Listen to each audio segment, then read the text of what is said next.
Hiccups. Annoying, unstoppable, and completely mysterious.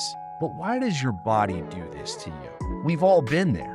One hiccup leads to another, and suddenly you're a human squeaky toy. Some say hiccups are random, but your body actually has a reason.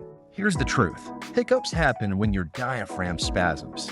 It's your body throwing a mini tantrum, like saying, "Stop eating so fast." So next time you hiccup, just apologize to your diaphragm and carry on.